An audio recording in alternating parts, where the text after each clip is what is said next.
Hello guys, this is Nins. Welcome sa aking walang kwentang channel. So, dito na naman tayo para sa panibagong video. Pagpasensya nyo na guys, ay ako medyo hinihingal. Ewan ko kung saan ako napunta, ba't na hinihingal ako ngayon, no? Nasobran nata ako sa vape. So anyway guys, ito na pala yung ating biniling bagong karakter na si Crank. Ngayon ay change name natin na ngayon ay si Lalabs na. It is dedicated to my one and only, syempre si Lalabs. So, yun na nga guys. Pakita ko lang sa inyo yung kanyang karakter, no? Itong karakter niya ay mas malakas compare sa atin, mas mataas yung rank niya sa atin guys. Pero actually, hindi nagkakalayo yung aming power scaling kasi nag-test damage kami dito, then almost same lang kami. Sa Wheezy ko wizard din yun guys. Kasi nga, maraming mga nakita ko dito na hindi kami parehas ng build. Actually, although malakas din naman yung build niya, pero para sa akin mas effective kasi yung Agi type. Ang ginawa niya kasi dito, unahin na natin ito guys ang baba ng Agi niya, so ang taas, ang baba din ng attack speed. Okay, so mas mataas yung energy, that is the reason kung bakit ang taas ng attack niya 29,000. Isang factor yan. Pero nag-sacrifice naman yung attack speed niya, defense, and defense success rate. So yan yung naging problema dito. Tapos kung mapapansin niyo dito sa combo fruits niya ay 100% na din guys, no? So hindi na tayo masyadong magagastos dito.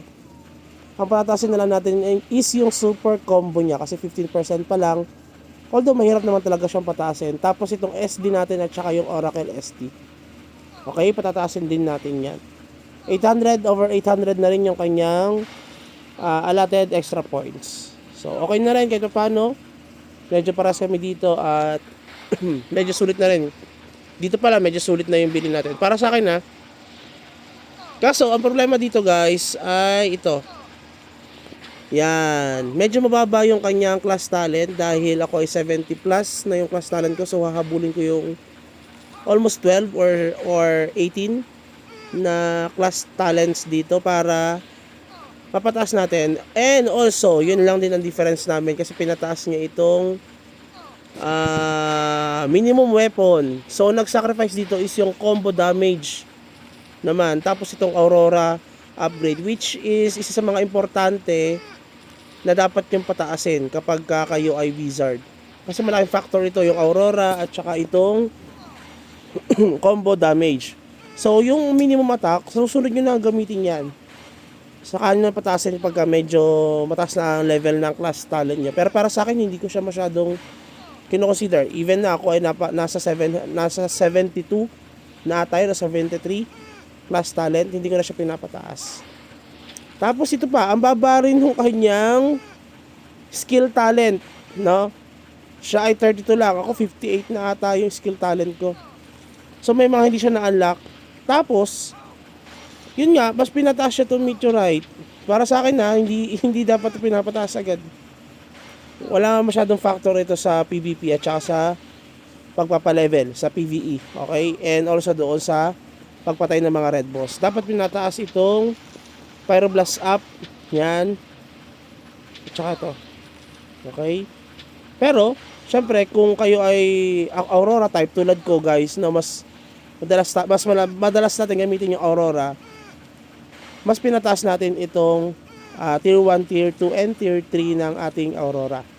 Sa kanya kasi hindi niya pinataas So medyo habulin ko pa ito guys, no? Itong kanyang skill talent and class talent. Tapos, ito pa guys, yan.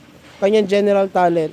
Hindi ko naman kinikritik ko lang kasi gusto ko lang din pakita na kahit mas mataas ang level niya sa atin at mas mataas ang damage siya sa atin, halos pares lang din kami ng power scaling. Okay? So dahil yan dito. So isa na yan sa factor dito dahil nga ayan, level 1 lang yan. Ako na nga lang nag-upgrade yan kasi kaka-level niya lang. Superb strike damage up. So kailangan mo yan. Importante yan guys. Napaka-importante yan. Lahat ng damage increase by percent kailangan yan, importante yan bago kayo mag-switch doon sa mga damage doon sa mga specific character. Ito kasi ginawa niya, specific character yung pinataas niya. Ayan, Holy Mentors. DL yan. Tapos ito sa Shami. Diba? Yun yung mga pinagtataas niya. Ito sa Wizard. Okay, 34. Hindi ko alam kung bakit yun yung pinataas niya, pero para sa akin hindi siya masyadong worth it. Okay? So, hindi ko lang sure kung i-reset ko pa siya or re-recta tayo sa pag-change class. Kasi iniisip ko kung tayo ay mag-Blade Knight or Dark Lord. Okay? So, kayo ba guys, kung kayo ay nanonood sa ating video na ito, please consider like and subscribe, and also mag-comment na rin kayo kung ano ba magandang pag-change class. It is Blade Knight or Dark Lord. Okay? So, yan yung isa sa mga factor kung bakit medyo hindi ko ganun kaganda. Hindi ako natutuwa sa build nun, kanya karakter. No, akala mo naman alam galing mag-build ng karakter.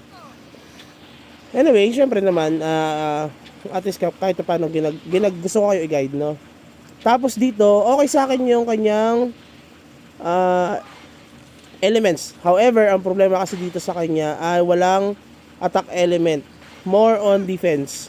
Although nasa na siya, Kundun 3. Kaya yung kanyang set ng Archangel, no? Yung staff at shield niya ay level 2 na. Okay, magle-level 3 na yan siguro. Pero alam ko, bago mo ma-level 3 yan, meron kang kailangan gawin. No? May bibiling ka pa dyan, ika-craft. Hindi ko pa siya nasusubukan. Okay, level 2, level 2, level 2, level 1. Okay, wala pa siyang pants. Hindi pa siya complete ng AA set dahil nga syempre, sa top up lang nakukuha yung pang-complete ng set na ito. Tapos nakakatuwa dahil meron siyang Freya.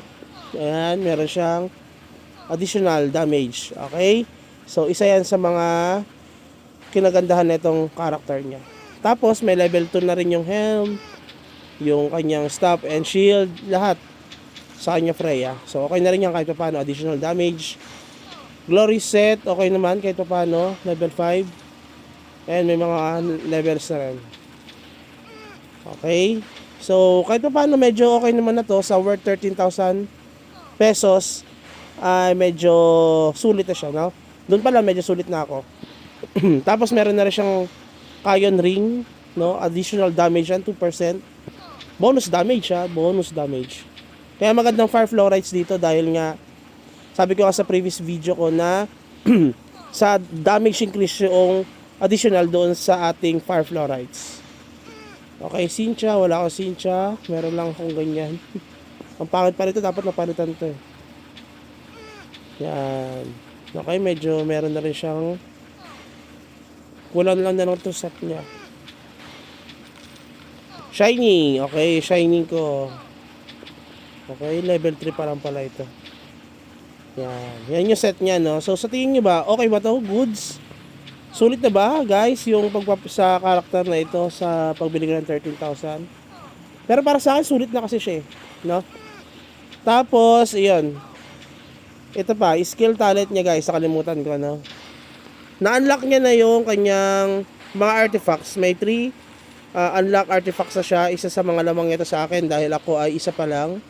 May max weapon na siya, tapos itong int up at saka yung meteorite niya. Nilagdagan niya. Pero kapag kasi pag nag-change class tayo, ay mapapalitan lahat to. Kaya iniisip ko na magpalit nga ng class dahil marami akong i-reset. Medyo mas magastos kapag or mas maganda kasi pag nag-reset tayo dahil may panibagong class tayong i-review. Since parehas naman wizard yung character natin, pangit naman kung parehas din sila na i-review natin. Ngayon, isa sa mga factor kung bakit feeling ko sulit na ito dahil dito. Okay na to, pag kinraft ko kasi siya ng 5th wing, no, ay medyo maganda yung option siguro na bigay sa atin kasi 54, tapos may HP. Then, ito pa, ang kinagandahan niyan. Max yung kanyang slate, no? Sa kanyang staff. Okay, 1, 2, 3. Okay, 3.5. Okay, level 9 ata ito sa gloves niya. So, konti na lang, mali-level 12 ko na rin ito, guys. So, dahil dito pa lang sa 3 na ito, na additional damage sa akin dahil sa slate, ay medyo panalo na rin naman tayo kahit paano.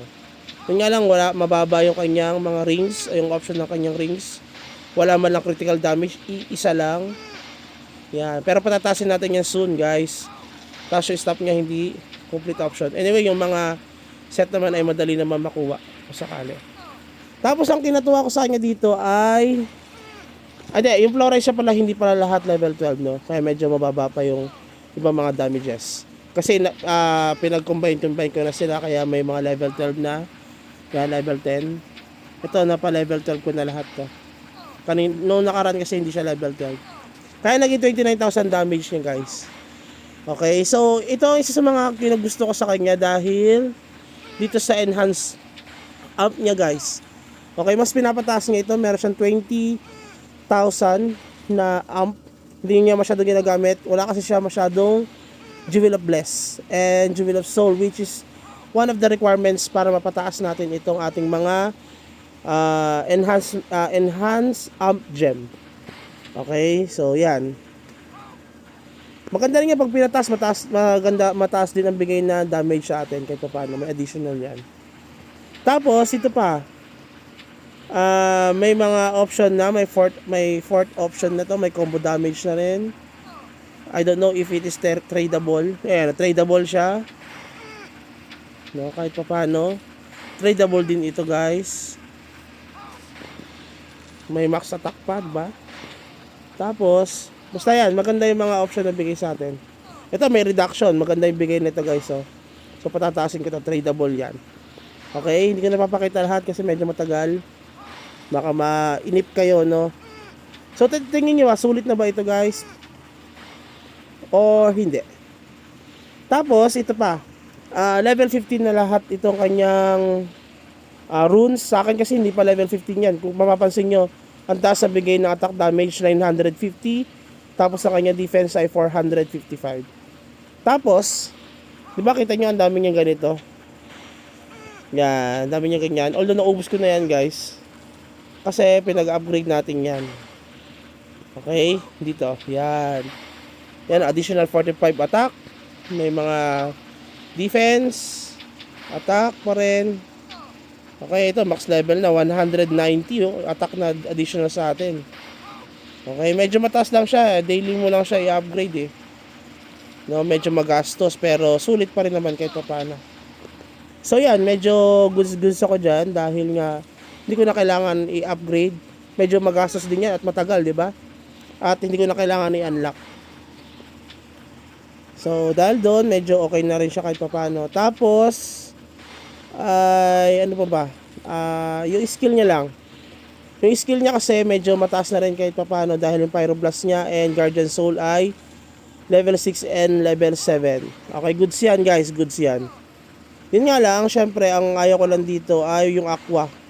Dahil yung Aurora niya ay medyo level 4 pa lang. Dapat level 5 na yun eh. Sayang yung bonus damage na matatagdag sa atin. 60% ay madalas natin ginagamit yan. Although hindi siguro siya fanatic ng Aurora, no, yung Aqua Beam na yan. So yun yung isa sa mga factor kung bakit nagustuhan ko din ito. Tapos lastly, no, kung bakit binili ko rin siya, isa sa mga na-consider ko dito ay yung ito. Pakita ko sa inyo, guys. 35 Shadow Feather. Okay, medyo mahirap kumuha niyan. 15 na lang, guys. 15 na lang, makukuha na natin ang ating pang 5th wing. Pero bago tayo mag 5th wing, kailangan natin mag-change class. Dahil importante siya. Dahil magastos kapag nag 5th wing tayo na mag-change class doon lang. Okay? So, medyo maganda na rin, medyo panalo na rin tayo dito kahit papano.